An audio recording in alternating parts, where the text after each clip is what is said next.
Media நண்பர்களுக்கு வணக்கம். இப்போ இந்த காரைக்குடி சார்லு மேட்டரை பார்த்துருப்பீங்களே.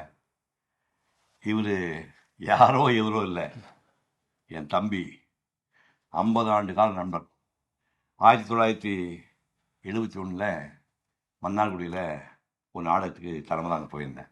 அண்ணன் மன்னார்குடிக்கு வந்தவளை ரிசீவ் பண்ணது நான் தான். ரிசீவ் பண்ணி நாடக நிகழ்ச்சிகளாக நன்றாக நடைபெற்றது.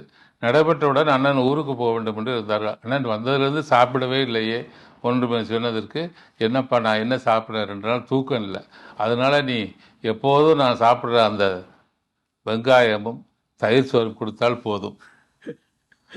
1974 என் கல்யாணத்துக்கு வந்திருந்தார். கல்யாணத்துக்கு வந்தது மட்டும் இல்லை, வந்த எல்லாரையும் ரிசீவ் பண்ணதும் நானும் ஒருவன். இவர் கல்யாணத்தையே நான் தான் பண்ணி வச்சேன். அண்ணன் புதுப்பேட்டையில் இருந்தார். போய் பார்க்கும்போது வரும்போதெல்லாம், என்னடா அப்படி அம்மாவும் வீட்டில் திட்டுவாங்க, ஏன்டா இன்னும் கல்யாணம் பண்ணாமல் சுற்றுற, அண்ணனுக்கு தான் பண்ணிட்டேனே நீ பண்ணுறா அப்படிம்பாங்க. அப்போ போய் அண்ணன்ட்ட சொன்னேன்.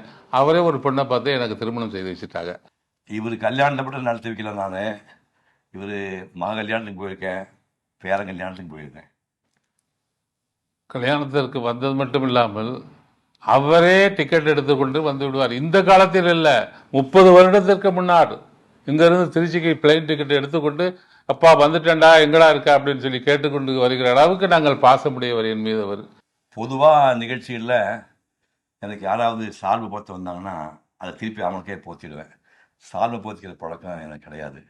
அன்றைக்கி ஒரு 6 மணிக்கு நிகழ்ச்சி ஆரம்பித்து 7, 8, 9, 10ன்னு ஒரு 7-8 பேர் பேச ஆரம்பித்து பயங்கர டயர்டாகி கடைசியாக நான் பேசினேன். அப்போவே கிட்டத்தட்ட 10 மணி ஆகி போச்சு. ரொம்ப டயர்டாக இருந்தது. கிளம்பி கீழே வந்துட்டு இருக்கிறேன். கரிமங்க நின்றுருக்காரு. எனக்கு சால்வை போடுறது பிடிக்காதுன்னு தெரிஞ்சு இந்த மனுஷன் கையை சால்வை வச்சு நின்றுருக்கேன். எங்கள் வீட்டுக்காரம்மா அப்போவே சொன்னேன், சால்வை எடுத்துகிட்டு போகாதீங்க அப்படின்னா.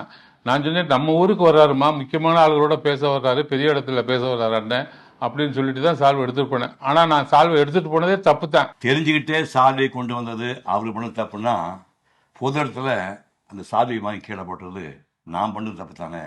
I feel sorry. அதுக்காக நான் ரொம்ப வருத்தப்படுறேன்.